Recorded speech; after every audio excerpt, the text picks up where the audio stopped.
सुप्रभात, मैं गीतांजलि लेके आई हूँ नॉन स्टॉप खबरें बाइन टाइम्स की ओर से। महाराष्ट्र के उप मुख्यमंत्री और एनसीपी के वरिष्ठ नेता अजीत पवार कोरोना पॉजिटिव। महाराष्ट्र के उप मुख्यमंत्री और एनसीपी के वरिष्ठ नेता अजीत पवार की कोरोना वायरस रिपोर्ट पॉजिटिव आई है। रिपोर्ट्स के मुताबिक अभी अजीत पवार में कोरोना के हल्के लक्षण हैं, इसलिए उन्हें घर में ही क्वारंटाइन कर दिया गया है। इससे पहले एनसीपी के जनरल सेक्रेटरी ने जानकारी दी थी कि डिप्टी सीएम अजीत पवार कुछ अपरिहार्य कारणों के कारण एनसीपी के राज्य कार्यालय में पदाधिकारी और कार्यकर्ताओं से नहीं मिल पाएंगे। हालांकि इसका कारण उन्होंने नहीं बताया था। रिपोर्ट्स के अनुसार पवार में संक्रमण के लक्षण फिलहाल हल्के हैं और वह मुंबई स्थित अपने आवास पर ही क्वारंटाइन है। बिहार में भाजपा का घोषणा पत्र, सभी को मुफ्त में दी जाएगी कोविड-19 वैक्सीन। कोरोना वायरस वैक्सीन अब चुनावी वादों का हिस्सा बन चुकी है। भाजपा ने बिहार में वादा किया है कि हर एक शख्स को मुफ्त में टीका लगेगा। केंद्रीय वित्त मंत्री निर्मला सीतारामन ने पार्टी का चुनावी घोषणा पत्र जारी करते हुए यह वादा दोहराया। उन्होंने कहा कि जैसे ही आईसीएमआर कोरोना की किसी वैक्सीन को मंजूरी देता है और बड़े पैमाने पर उसका उत्पादन शुरू होता है, बिहार में हर व्यक्ति का मुफ्त में टीकाकरण होगा। बीजेपी का यह वादा भले ही चुनावी हो, लेकिन इसके मायने पूरे देश के लिए बेहद अहम है। केंद्र में बीजेपी के नेतृत्व में एनडीए की सरकार है। ऐसे में बिहार में मुफ्त टीकाकरण का वादा कर बीजेपी ने एक तरह से इशारा कर दिया है कि भारतीयों को कोविड-19 वैक्सीन के लिए कीमत नहीं चुकानी होगी।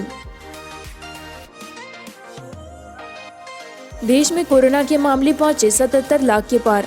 भारत में कोरोना संक्रमण के मामले लगातार बढ़ रहे हैं। देश में कोरोना से मरने वालों का आंकड़ा 1 लाख के पार पहुंच गया। वहीं कोरोना संक्रमण के मामलों ने 77 लाख का आंकड़ा पार कर लिया है। ताज़ा अपडेट के अनुसार बीते 24 घंटों में कोरोना के 55,000 से अधिक मामले सामने आए। इसके साथ ही इस दौरान 700 से भी अधिक मरीजों की जान गई है।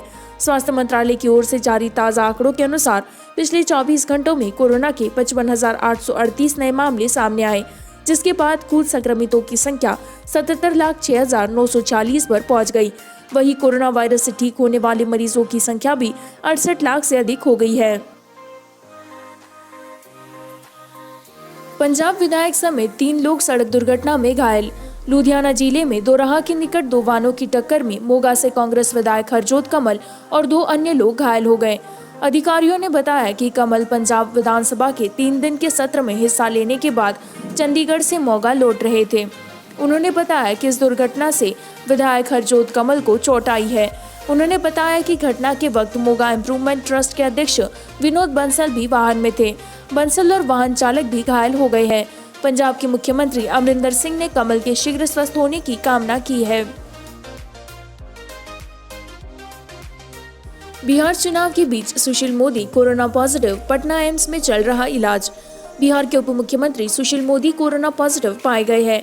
कुछ समय पहले उनके अस्वस्थ होने की खबर आ रही थी, लेकिन कोरोना जांच में वो कोरोना पॉजिटिव पाए गए।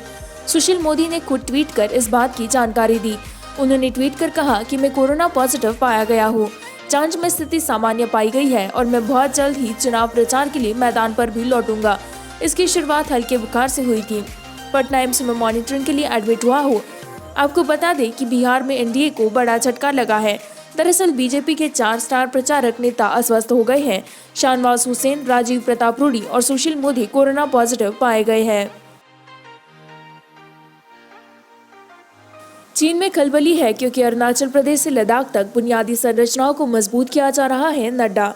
बीजेपी अध्यक्ष जेपी नड्डा ने गुरुवार को कहा कि आज चीन में खलबली इसलिए मची हुई है क्योंकि प्रधानमंत्री नरेंद्र मोदी के नेतृत्व में अरुणाचल प्रदेश से लेकर लद्दाख तक सीमा को सुरक्षित करने के साथ ही बुनियादी संरचनाओं को मजबूत किया जा रहा है। नड्डा ने कहा, आज चीन में खलबली इसलिए मची हुई है कि प्रधानमंत्री नरेंद्र मोदी के नेतृत्व में अरुणाचल प्रदेश से लेकर लद्दाख तक पिछले 6 वर्षों में 4,700 किलोमीटर 4 लेन सड़क बन गई है और पूरे सीमा क्षेत्र को कवर कर लिया गया है।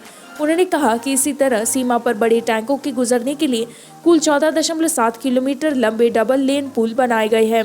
हाल ही में प्रधानमंत्री ने अटल सुरंग टनल को राष्ट्र को समर्पित किया है, जो हिमाचल को लद्दाख से जोड़ती है।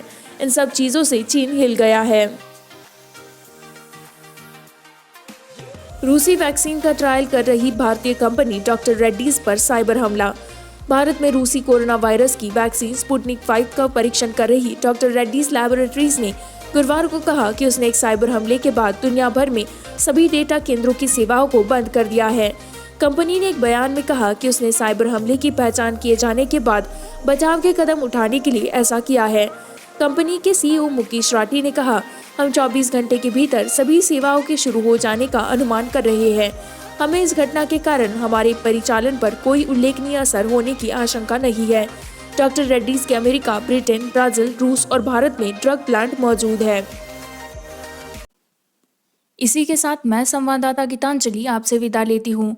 इसी तरह की नॉनस्टॉप खबरों को जारी रखने के लिए बाइन टाइम्स हिंदी को लाइक करें, सब्सक्राइब करें, शेयर करें।